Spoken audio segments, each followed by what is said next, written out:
अजय की बात 2014 की है। उस वक्त एक लड़का कंप्यूटर क्लास करता था। उसी बैच में एक लड़की भी पढ़ती थी। लड़का कई दिनों से उसे देखता रहा। उसे वो लड़की अच्छी लगती थी, लेकिन कभी सामने से दोनों की बात नहीं हुई थी। एक दिन लड़का फेसबुक चला रहा था। अचानक उसके मन में ख्याल आया, क्यों ना उसे फेसबुक पर खोजा जाए। उसने सर्च किया, बहुत सारी लड़कियों की लिस्ट आई। फिर एक प्रोफाइल खोला। उसे लगा शायद यही वही लड़की है, लेकिन डीपी नहीं थी तो कंफर्म नहीं हो पाया। फिर भी उसी को समझकर लड़के ने फ्रेंड रिक्वेस्ट भेज दी। 2 दिन बाद लड़की ने रिक्वेस्ट स्वीकार कर ली और दोनों की बातें शुरू हो गई। दिन गुजरते गए। लड़के ने उससे उसकी पिक मांगी। लड़की बोली, क्यों चाहिए? लड़का बोला, बस ऐसे ही। लड़की ने कहा, प्रोफाइल में देख लो, वही होगी। लड़के ने प्रोफाइल खोली, लेकिन वहां उसका नंबर शो हो रहा था। लड़का बोला, तुम्हारा नंबर पब्लिक क्यों है? आजकल लोग परेशान करते हैं, इसे प्राइवेट कर लो। लड़की बोली, मुझे नहीं पता कैसे करते हैं, क्या तुम कर दोगे? लड़का बोला, मेरे पास तुम्हारा ईमेल आईडी पासवर्ड थोड़ी है। लड़की बोली, ठीक है, मैं भेजती हूँ। और उसने सचमुच अपना ईमेल आईडी पासवर्ड भेज दिया। लड़के ने उसका नंबर प्राइवेट कर दिया। फिर उसकी डीपी ढूंढने लगा, लेकिन कहीं नहीं मिली। लड़का बोला, तुम्हारे प्रोफाइल में डीपी नहीं दिख रही। लड़की बोली, शायद डिलीट कर दी होगी। लड़का बोला, अच्छा, अपनी पिक भेज दो। लड़की बोली, तुम मेरी फोटो के पीछे ही क्यों पड़े हो? ठीक है, मेरे व्हाट्सएप पर है, वही देख लेना। लड़का बोला, पर मेरे पास तुम्हारा व्हाट्सएप नंबर नहीं है। लड़की बोली, इतने भोले मत बनो, मेरा नंबर तुम्हारे पास है, जो तुमने अभी प्राइवेट किया वही तो है।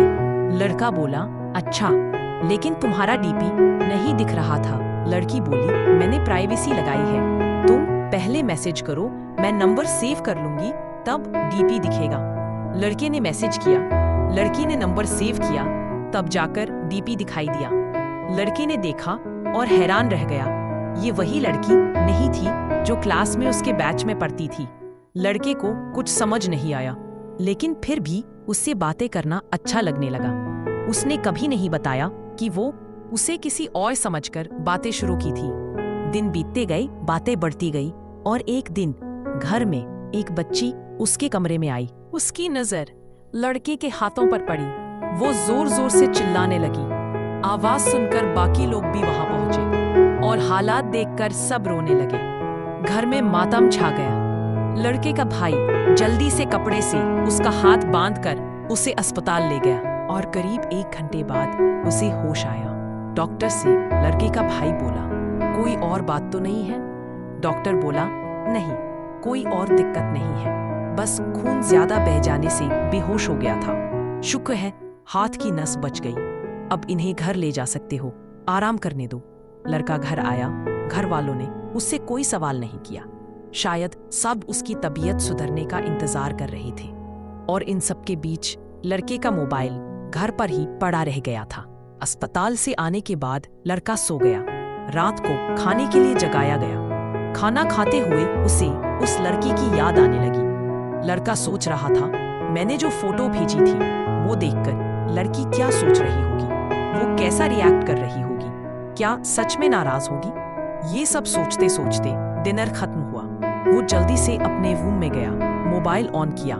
जैसे ही मोबाइल चालू हुआ, उसने देखा 100 से भी ज्यादा कॉल्स उसी लड़की के। बहुत सारे मैसेज भी आए थे। इतने में फिर से वीडियो कॉल आया। लड़का घबराया, कॉल उठाया। लड़की बहुत ज्यादा रो रही थी। लड़का बोला, क्यों रो रही हो? लेकिन वो सुन ही नहीं रही थी। कई बार पूछने के बाद वो चीख कर बोली, अपना हाथ दिखाओ। उस पर पट्टी बंधी हुई थी। लड़का बोला, ठीक है, सब ठीक हो जाएगा। लड़की बोली गुस्से में आकर, अपनी जिंदगी बर्बाद करोगे? अपने हाथ पर मेरा नाम क्यों लिखे? क्या साबित करना चाहते हो कि मुझसे प्यार करते हो? अगर तुम ये सब नहीं भी करते तो भी मुझे पता था कि तुम मुझसे प्यार करते हो, लेकिन ये गंदा काम करके तुमने और दिक्कत बढ़ा दी है। सोचो, घर वाले पूछेंगे ये नाम किसका है, और आगे शादी होगी, बीवी पूछेगी ये कौन है, तब क्या कहोगे? क्या चाहते हो, मैं भी बाकी लड़कियों की तरह बस आई लव यू बोल दूं? कुछ महीने या 1 साल ऐसे ही चले और फिर ब्रेकअप हो जाए? यही तो होता है आजकल। मैं चाहती थी हमारा रिश्ता कभी ना टूटे, इसलिए मैं चुप थी। आई लव यू सुनने की जरूरत नहीं थी, मैं वैसे ही खुश थी।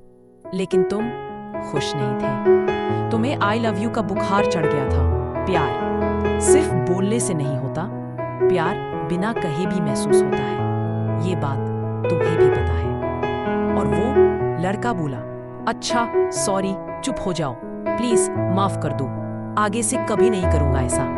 लेकिन लड़की शांत नहीं हुई, वो और जोर से रोने लगी, कहती रही, नहीं माफ नहीं करूंगी, सुबह से ही मैं परेशान थी, तुम्हें इतने कॉल किए लेकिन तुम्हारा मोबाइल स्विच ऑफ था। तुम सोच भी नहीं सकते मेरा क्या हाल हुआ था। मन में बुरे बुरे ख्याल आ रहे थे, लग रहा था तुम्हें कहीं कुछ हो गया। कम से कम एक बार बात कर लेते तो मुझे तसल्ली मिल जाती कि तुम ठीक हो।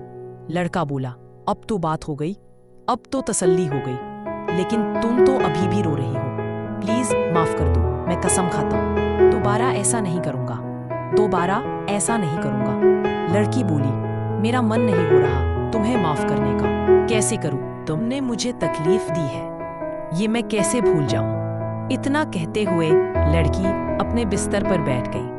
आंसू पोंछते हुए बोली, तुमने अपने हाथ पर मेरा नाम लिखा था ना? अगर यही तुम्हारा तरीका है प्यार जताने का तो ठीक है। ये कहते कहते उसने सुई उठाई जो कब से उसके पास रखी थी। वो सुई अपने हाथ पर चुभाने लगी बार बार। लड़का चिल्लाता रहा, प्लीज मत करो, पागल हो गई हो क्या? प्लीज मत करो, माफ कर दो। लेकिन उसकी बातों का कोई असर नहीं हुआ। कई बार सुई चुभाने के बाद लड़की ने कॉल काट दिया, मोबाइल स्विच ऑफ कर दिया। लड़का बार बार कॉल करता रहा लेकिन नंबर स्विच ऑफ आता रहा। अब लड़के की हालत वैसी ही हो गई जैसी थोड़ी देर पहले लड़की की थी। लड़की उसे वही दर्द महसूस कराना चाहती थी जो वो कुछ समय पहले झेल रही थी। तभी लड़के को सच में समझ आया कि प्यार का असली मतलब क्या होता है। करीब 1 महीना बीत गया, लड़की का मोबाइल स्विच ऑफ ही रहा। लड़का हर रोज कई बार कॉल करता लेकिन नंबर नहीं लगता। वो बहुत परेशान रहने लगा। फिर एक रात करीब 2 बजे अचानक लड़की का फोन बजा। लड़का तुरंत उठ बैठा, मोबाइल उठाकर देखा। वो चौंक गया, साथ ही खुश भी हो गया, मानो जैसे उसके टूटे सपने फिर से जुड़ गए हो, क्योंकि कॉल उसी लड़की का था जिससे वो सचमुच प्यार करता था। आगे क्या हुआ मैं आपको पार्ट 2 में बताऊंगी। आगे का जानने के लिए कमेंट एंड सब्सक्राइब करें।